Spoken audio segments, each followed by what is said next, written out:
Olá, continuando a leitura da Palavra de Deus, né? Que nós dividimos em dois tópicos. Então, vamos ler aqui agora no capítulo 23 e o versículo 10. Amém? Vamos lá. Diz assim, deixa eu desligar aqui esse som. 6 anos semearás o ano de descanso, aqui está falando, certo? Então, 6 anos semearás a tua terra e recolherás os seus frutos. Porém, no sétimo dia, ou no sétimo ano, a deixarás descansar, e não a cultivarás, para que os pobres do teu povo achem o que comer, e do sobejo coma os animais do campo. Assim farás com tua vinha e com teu olival. Então, o ano todo, 6 anos eles semeavam e 1 ano deixava a terra, né, descansando, que também seria que chamado o ano sabático, né? Que 6 anos trabalharás e no sétimo ano descansarás, né? Está também assim escrito. O sábado. 6 dias farás a tua obra, mas ao sétimo dia descansarás, para que descanse o teu boi, o teu jumento, e para que tome alento o filho da tua serva e o forasteiro. Em tudo o que vos tenho dito, andai apercebidos no nome de outros deuses, nem vos lembreis, nem se ouça da vossa boca. Amém? Então, vamos ler aqui o comentário. O quarto mandamento, né, o sábado, tá em Êxodo 28-11. Aqui se aplica à terra, à obra humana e aos animais. O sétimo ano é para a terra descansar, que, aliás, é uma necessidade agrícola. E tudo que ela produz sozinha é para alívio dos pobres, juntamente a fauna terrestre e as aves, das quais Jesus disse que o Pai Celestial as sustenta, em Mateus 6:26. Aleluia. Apercebidos, no versículo 13, né? Diz, em tudo vos tenho dito, andai apercebidos. Tudo que Deus nos diz na sua palavra, é para nos ensinar a amá-lo. Então, o propósito de Deus, tudo que ele fala aqui na palavra dele, é para que nós tenhamos, né, o conhecimento e saibamos amar a nosso Deus, confiar nele e servi-lo, na terra e nos céus. As leis que aqui aparecem são para separar o povo de Deus de todos os sintomas de paganismo. Então, Deus estava preocupado exatamente com o paganismo que estava muito arraigado, né, nessas pessoas, depois de 400 anos, depois vivendo ali no Egito, tantos anos, né, no meio da idolatria, né? Então, Deus estava preocupado com essa parte, né? Então, da idolatria e do deslize mental que eu acompanho. Assim, a primeira epístola de João, que tanto fala de amor de Cristo e de vida espiritual, se encerra com as palavras: filhinhos, guardai-vos dos ídolos. Então, nos guardar dos ídolos é um mandamento, né, que nós devemos seguir, que nós devemos olhar só para o nosso Deus e amado Deus, né? Aleluia. No verso 14 diz as 3 festas, né? Então, 3 vezes no ano me celebrarás festas. Isso é Deus falando, né? Guardarás a festa dos pães asmos, 7 dias comerás pães asmos, como te ordenei, ao tempo apontado no mês de Abibe, porque nele saíste do Egito. Ninguém apareça de mãos vazias perante mim. Então, aqui era a festa dos pães asmos. Os pães asmos eram os pães que não tinham fermento, né? Aí ele fala as 3 festas religiosas em que o povo todo se reunia para o culto solene, quando o povo se tornou em uma grande nação. Tais festas se realizavam no templo de Jerusalém. E aqui pães asmos, continuação da festa da Páscoa, na qual se dava graças a Deus pela libertação da escravidão. Então, os pães asmos foram os pães que foram comidos quando saíram do Egito, né? Então, agora o 16. Guardarás a festa da cega, dos primeiros frutos do teu trabalho, que houveres semeado no campo, e a festa da colheita, a saída do ano, quando recolheres do campo o fruto do teu trabalho. 3 vezes no ano todo homem aparecerá diante do Senhor Deus. Não oferecerás o sangue do meu sacrifício com pão levedado, nem ficará gordura da minha festa durante a noite até pela manhã. As primícias dos frutos da tua terra trará à casa do Senhor teu Deus. Não cozirás o cabrito no leite da sua própria mãe. Então, aqui no versículo 16, quando ele diz, guardarás as festas de cega, né?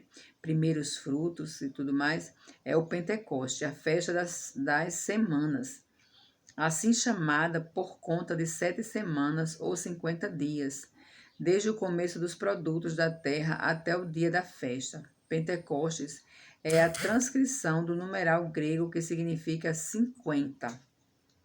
É a festa de gratidão por todos os benefícios de Deus na vida diária. Festa da colheita, né? É a festa dos tabernáculos, celebrada depois de colher tudo aquilo que o ano produziu naqueles dias. Todos viviam em tendas de ramos e folhas, para lembrar-lhes do tempo no deserto, quando Deus supria tudo sem a contribuição do esforço humano. Aleluia. E no 19 diz: leite. A gula humana não pode suprir a compaixão. A compaixão. A gula humana não pode suprir a compaixão. As primícias dos frutos, o 19 diz, as primícias dos frutos da tua terra trarás à casa do Senhor, teu Deus. Não cozirás o cabrito no leite da tua própria mãe. E o comentário diz, leite, a gula humana não pode suprir a compaixão. Aí no 20 diz, Deus promete a posse da terra. Eis que eu envio um anjo diante de ti, para te guardar, para que te guarde pelo caminho e te leve ao lugar que tenho preparado. Então, Deus maravilhoso aqui, mandando as pessoas, né, adiante, para guardar o caminho de vocês. Vai um anjo adiante para guardar o caminho de vocês, né? Do caminho que eu tenho preparado. Guarda-te diante dele e ouve a sua voz, e não te rebeles contra ele, porque não perdoará a vossa transgressão, pois nele está o seu nome. Glória a Deus. Mas se diligentemente lhe ouvires a voz e fizeres tudo o que eu disser, então serei inimigo dos teus inimigos e adversário dos teus adversários. Porque o meu anjo irá diante de ti e te levará aos amorreus, aos heteus, aos fariseus, aos cananeus, aos heveus e aos jebuseus, e eu os destruirei. Não adorarás os seus deuses, nem lhes darás culto, nem farás conforme as vossas obras. Antes os destruirás totalmente e despedaçarás de todo as suas colunas. Servireis ao Senhor vosso Deus, e ele abençoará o vosso pão e a vossa água, e tirará do vosso meio as enfermidades. Aleluia!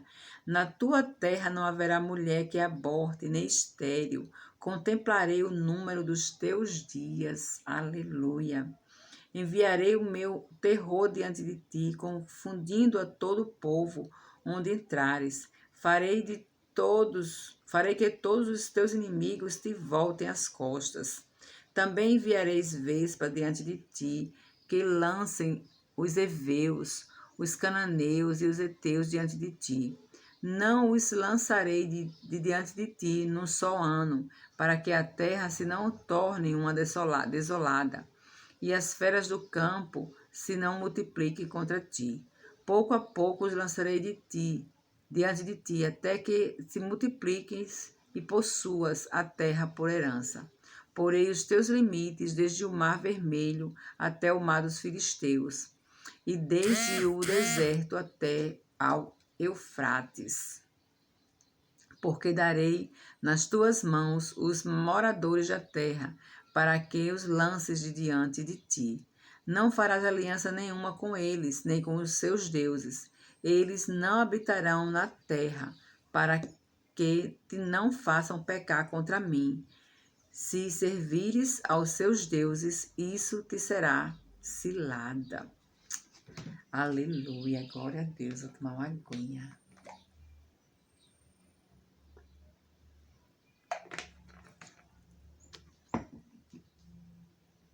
Então, Deus tem autoridade para nos dar suas leis, pois Ele criou o mundo e nos tirou da escravidão. Mas a autoridade, Deus sempre acrescenta sua graça e seu amor. No fim dessas instruções legais que Deus deu a Moisés, vem a promessa da companhia de um anjo para garantir a herança prometida. A este anjo deve-se obediência. É preciso ser seu discípulo.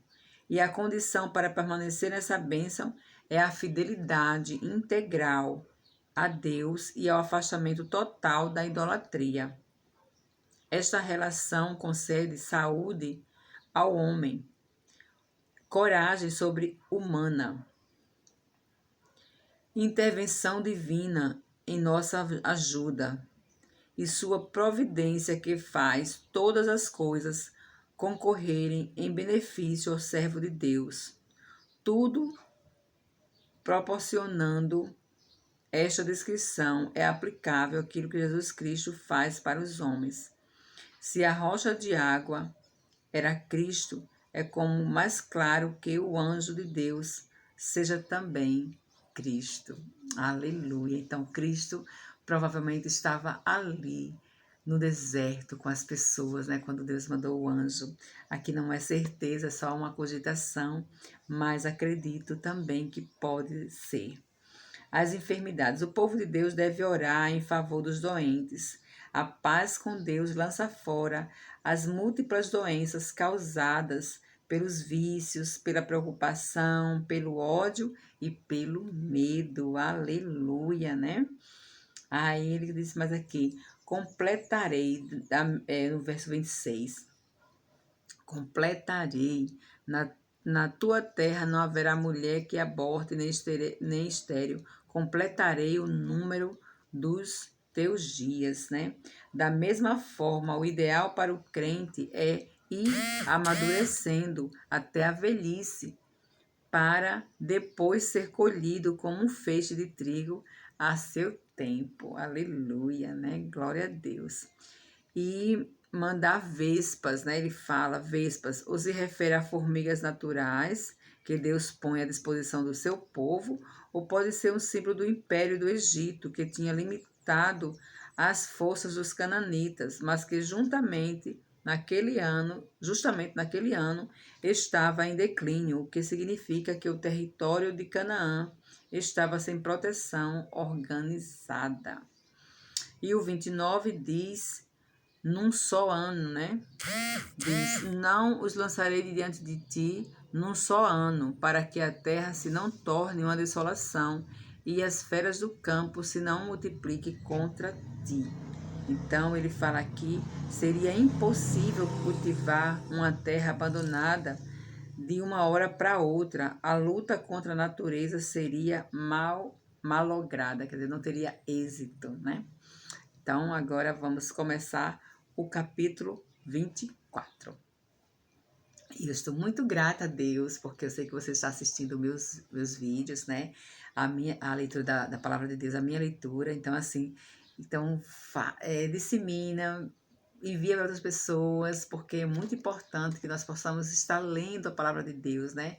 Sei que tem pessoas que não têm paciência de ler, né?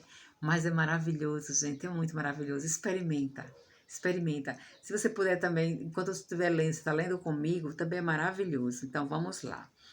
O 24 diz assim: Disse também Deus a Moisés: Sobe ao Senhor, tu e Arão, e Nadab e Abiú, e 70 dos anciãos de Israel, e adorai de longe. Então, Deus disse também a Moisés para ele subir para adorar a Deus, mas de longe, né? Só Moisés se chegaria ao Senhor, os outros não se chegarão, nem o povo subirá com ele. Veio, pois, Moisés e referiu ao povo todas as palavras do Senhor e todos os estatutos. Então todo o povo respondeu a uma só voz e disse: Tudo o que falou o Senhor, faremos. O povo estava bem disposto, né, a falar, a fazer a obra do Senhor. Então Moisés escreveu todas as palavras do Senhor e tendo-se levantado pela manhã de madrugada, erigiu um altar ao pé do monte e 12 colunas, segundo as 12 tribos de Israel, e enviou alguns jovens dos filhos de Israel, os quais ofereceram ao Senhor holocaustos e sacrifícios pacíficos de novilhos. Moisés tomou metade do sangue e os pôs em bacias, e a outra metade aspergiu sobre o altar.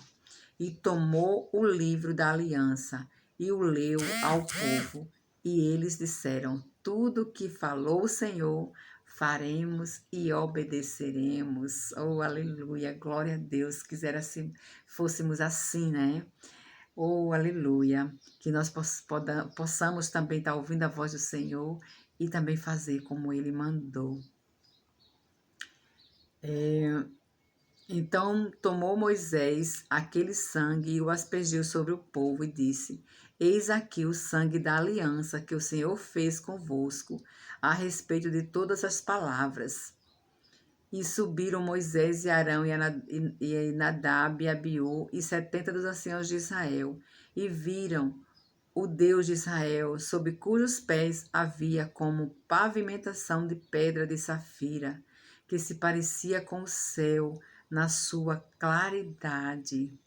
Ele não estendeu a mão sobre os escolhidos dos filhos de Israel, porém eles viram a Deus e comeram e beberam. Gente, que maravilha, né? Que coisa linda a aliança de Deus sendo aqui firmada com Israel. Vamos ler os comentários a respeito dessa maravilhosa aliança, né? 70 anciãos, representantes do povo, para comunicar à nação a natureza da aliança, né?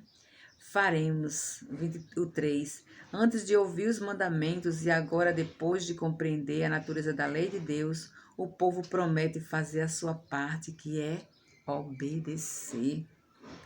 O 4 escreveu: Já é a segunda vez que ficamos sabendo que no discurso dos acontecimentos de Êxodo, Moisés estava tomando nota, né, escrita por todo.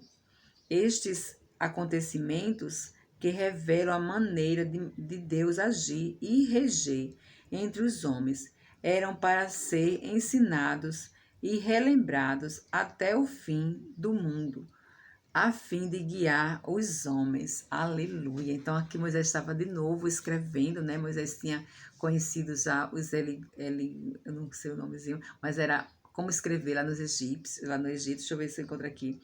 17:14. 17:14. 17:14. Aqui escreve: Foi talvez no tempo da saída do Egito que os israelitas adaptaram os hieróglifos, que eram uma espécie de escrita lá no Egito. Então Moisés aprendeu e na hora que Deus mandava ele escrever, certamente ele escrevia com os hieróglifos, fala. Então escreveu, né, estes acontecimentos que revelam a maneira de Deus agir e reger entre os homens, eram para ser ensinados e relembrados até o fim do mundo, a fim de guiar aos homens, né? Então, o livro da aliança, para uma vez, mais uma vez, podemos ver que a lei de Deus estava sendo escrita durante a viagem por Moisés. Glória a Deus, que Deus estava usando Moisés para levar a palavra, né? Para escrever a palavra. Glória a Deus.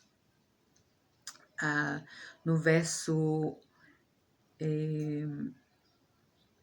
8. O sangue da aliança. O povo assim aceitou a sua parte no sacrifício ordenado por Deus e sua vontade revelada. Trata-se apenas de uma pálida sombra do que acontece na ceia. Então, lá em cima, quando estava Moisés, os anciãos, né, os 70 anciãos, então ali é um retrato da ceia, né, que Cristo fez com os seus discípulos. O 17 que diz assim: o aspecto da glória do Senhor era como um fogo consumidor no cimo do monte, aos olhos dos filhos de Israel. Moisés entrando pelo meio da nuvem, abriu. Não li ainda não, né? A gente leu até o 11. Então, vamos agora ler o 12. Então, disse o Senhor a Moisés: sobe a mim ao monte e fica lá. Dar-te-ei tábuas de pedra, e a lei e os mandamentos que escrevi para os ensinares. Então, as pedras, Deus quem escreveu, né? Maravilhoso. Levantou-se Moisés com Josué, seu servidor, e subindo Moisés ao monte de Deus, disse aos anciãos: esperai-nos aqui, que voltemos a vós outros. Eis que Arão e Ur ficam convosco. Quem tiver alguma questão se achegará a ele.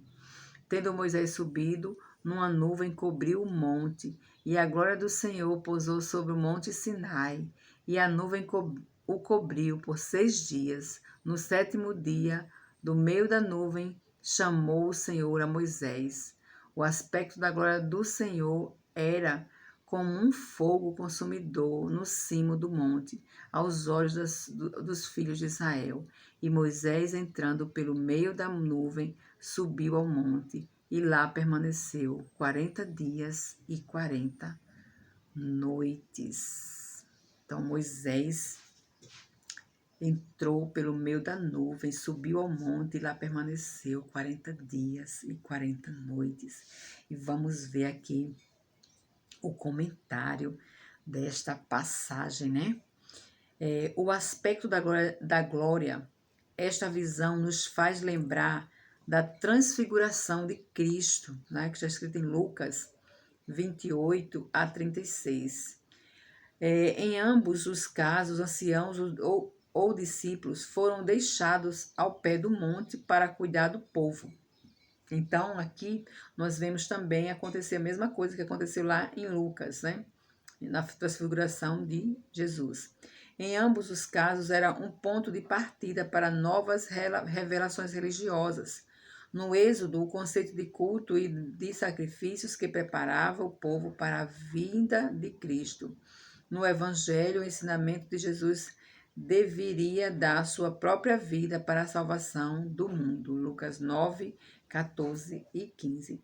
Em ambos os casos também, os maiores fracassos aconteceram ao povo de Deus durante a ausência do líder espiritual. Êxodo 32, 1 a 10 e Lucas 9 a 41. Então, 40 dias. Igual tempo Jesus passou no deserto antes de começar o seu ministério. Lucas 4, 1 a 2. Era tempo suficiente para se esquecer dos próprios hábitos e se conformar com os ideais que provêm da verdadeira comunhão com Deus. Aleluia! Então, aqui a gente vê, porque hoje em dia tem muita coisa de, não, para criar hábito, para deixar os hábitos velhos, né, e criar hábitos novos, você precisa de 21 dias. Mas a palavra de Deus diz que é 40 dias, né? Então, para você poder dizer assim, realmente eu venci esse hábito, esse mau hábito, é 40 dias. Então, se você tem um hábito que você não gosta e você quer tirar, então faz aí, faz uma forma dele desaparecer da sua vida por 40 dias. Então, depois de 40 dias, você realmente não vai voltar a praticar aquele hábito, porque você já venceu, né? Eu estou com um hábito querendo realmente vencer e eu estou com 30 dias hoje, mas vou continuar para poder ver se realmente, né? Para poder eu realmente ter certeza, né? Ver, mas ter certeza que realmente venci. Glória a Deus. Depois eu vou fazer um vídeo falando sobre isso. Então aqui, né, nós podemos ver a verdadeira comunhão com Deus, né? Aleluia. Vamos agora para o capítulo 25. O capítulo 25, Deus manda trazer ofertas para o tabernáculo.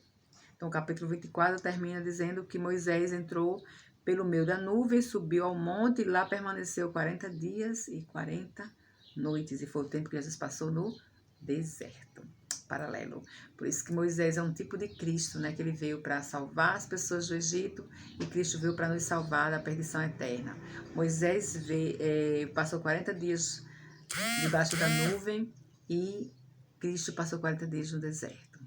Então, é um paralelismo, certo? Então, vamos lá. Disse o Senhor a Moisés: fala aos filhos de Israel que me tragam oferta de todo homem cujo coração o mover para isso.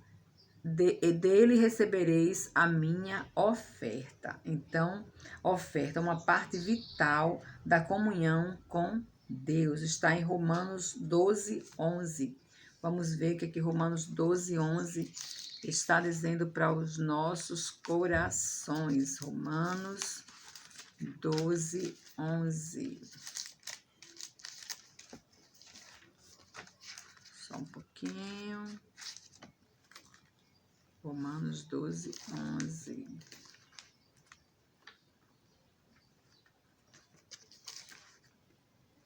Romanos 12. Está cheio de coisa. Romanos 12, 11. Romanos 12, 11 diz assim: no zelo não sejais remissos, sendo fervorosos de espírito, servindo ao Senhor, né? Então, temos que servir ao Senhor, né? Servir o Senhor com alegria. Incenso relacionando com as orações. Então, o incenso se relaciona com orações, né? A gente às vezes não percebe a ligação, né? O que tem a ver incenso com oração, né? Então, vamos lá em Apocalipse 8, 3 e 4. Apocalipse 8, 3 e 4. Diz assim: veio outro anjo e ficou de pé junto ao altar com um incensário de ouro, e foi-lhe dado muito incenso para oferecê-lo com as orações de todos os santos sobre o altar de ouro que se acha diante do trono. Então aqui fica bem claro, né, que o incensário estava cheio de quê? Das orações. Por isso que o incenso faz correlação com a oração, tirando daqui da visão de Apocalipse. Glória a Deus, tá vendo? Muito maravilhoso ler a palavra de Deus, passeando na palavra de Deus, vendo as referências, né? Glória a Deus, essa Bíblia é muito, muito boa, eu gosto muito dela, já falei para vocês, mas vou falar novamente. Vai que você pega agora no meio do caminho, né? Então, você pode comprar essa Bíblia, que ela é muito maravilhosa. Então, aqui, né, os incensos relacionando às orações. E habitar, e me farão um santuário para que eu possa habitar no meio deles. Como Deus vai habitar no santuário, né? A gente sabe que Deus não habita em lugares feitos por homens, né? Mas ele fala aqui no 8, e me farão um santuário para que possa habitar, para que eu possa habitar no meio deles. Então vamos ler o comentário. Habitar. O propósito real de qualquer santuário é a comunhão com Deus, né? Se você faz um santuário, é para você ter comunhão com Deus. Os objetos visíveis são símbolos para ensinar a adorar a Deus em espírito e em verdade, como Jesus nos ensinou. Glória a Deus. Então, como eu falei, Deus não habita em lugar feito por homens, porém, e a gente precisa, né, desse lugar para ir lá, que agora seria a nossa igreja, né? A gente precisa se reunir, congregar, né? E naquele lugar nós temos o intuito realmente no coração de adorar a Deus. E Deus habita como? Dentro de nós. Então, se Deus está conosco e nós estamos lá, então nós estamos todos reunidos para adorar o nosso Deus. Que possamos ter todos o mesmo intuito quando estivermos em adoração, né? Que todos possamos estar com o mesmo pensamento em adorar a Deus, porque Ele sim é merecedor de toda honra, de toda adoração e de toda glória. Aleluia. Então o 9 diz: segundo tudo que eu te mostrar, para modelo do tabernáculo e para modelo de todos os móveis, assim mesmo o fareis. Então, perceba aqui uma arca, o nosso Deus, ele se preocupa com os detalhes, né? Ele é zeloso em tudo. Então, agora ele vai falar da arca, como Moisés deve fazer. Também farão uma arca de madeira, de acácia, quer dizer, até a madeira Deus escolhe. De 2 côvados e meio será o seu comprimento, de 1 côvado e meio a largura, e 1 côvado e meio a altura. É uma arca, o objeto central do culto, onde se guardava o testemunho, que está lá no verso 16.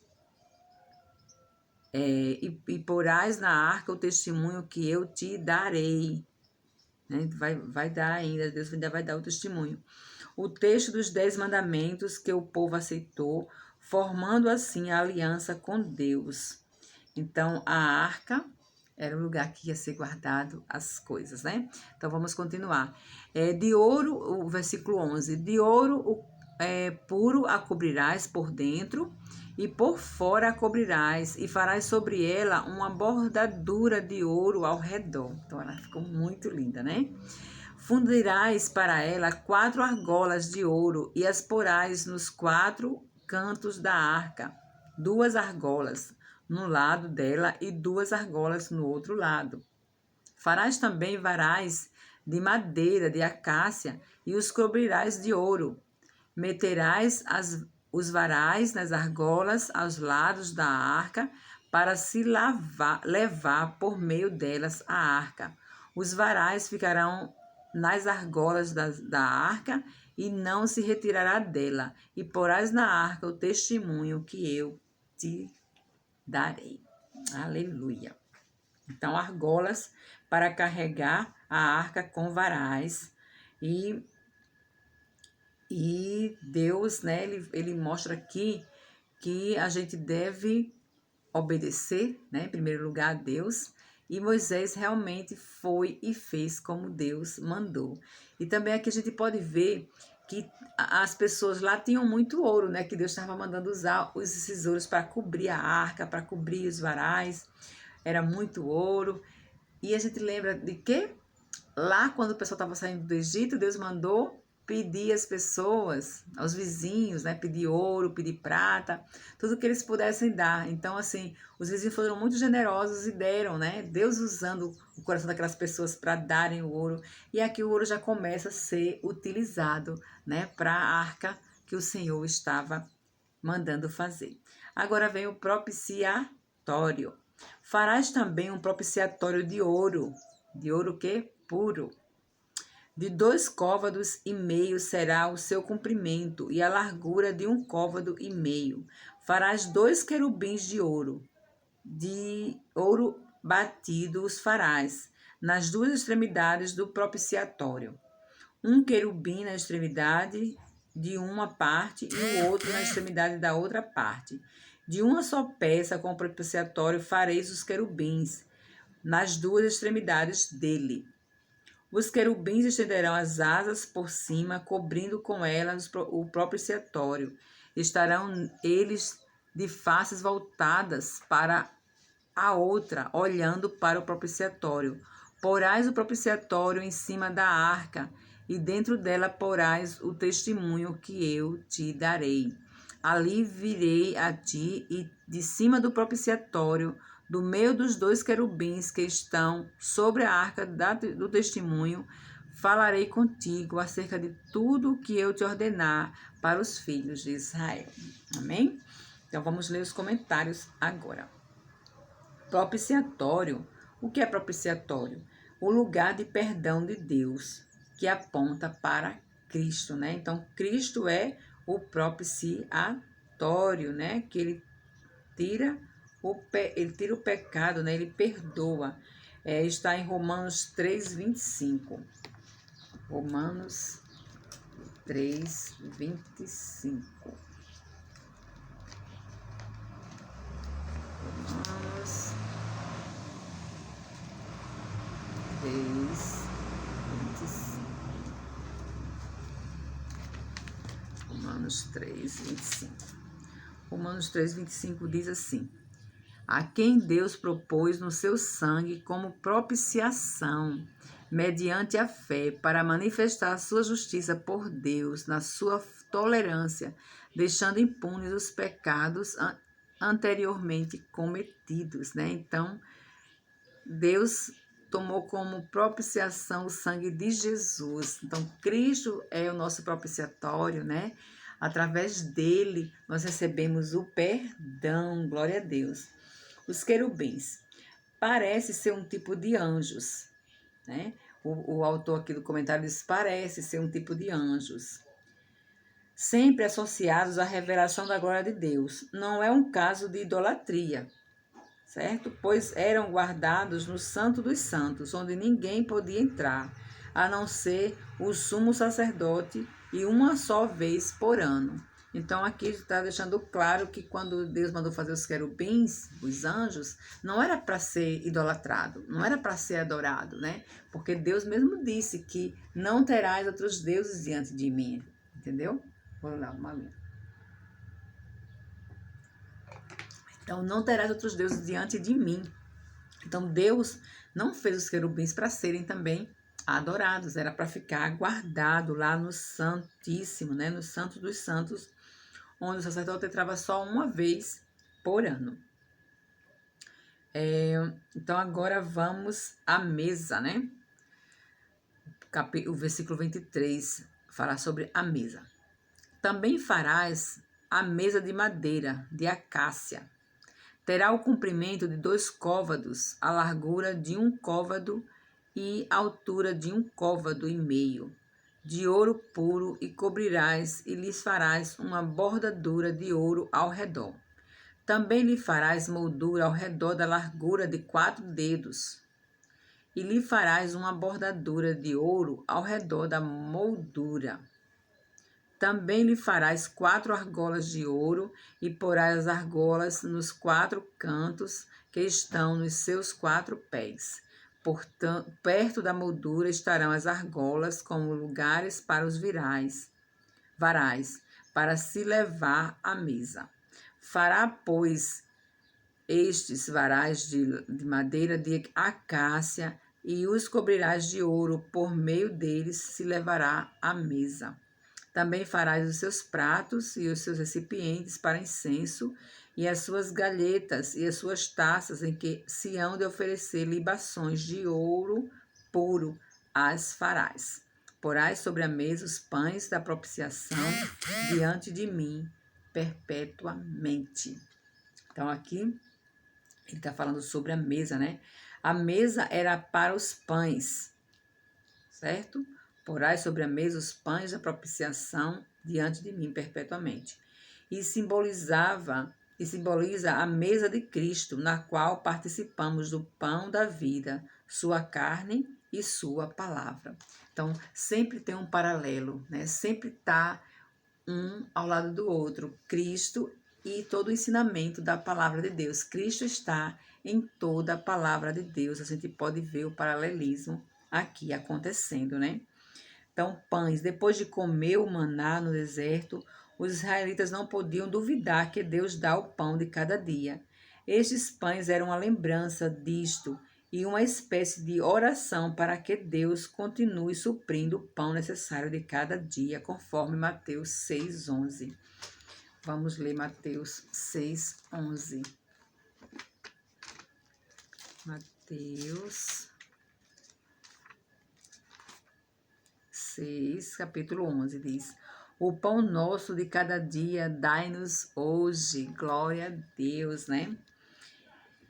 E o 6º capítulo de João mostra como Jesus é o pão dos céus. O 6º capítulo de João mostra como Jesus é o pão do céu. Vamos ver onde está escrito no capítulo 6. Depois destas coisas, atravessou Jesus o mar da Galiléia, que é o Tiberíades, seguiu numerosa multidão, porque tinha visto os sinais que ele fazia na cura dos enfermos. Então subiu Jesus ao monte e assentou-se ali com seus discípulos. Ora, a Páscoa, a festa dos judeus, estava próxima. Então Jesus, erguendo os olhos e vendo que grande multidão vinha ter com ele, disse a Filipe: Onde compramos pães para lhes dar a comer? Mas dizia isto para experimentar, porque ele bem sabia o que estava para fazer.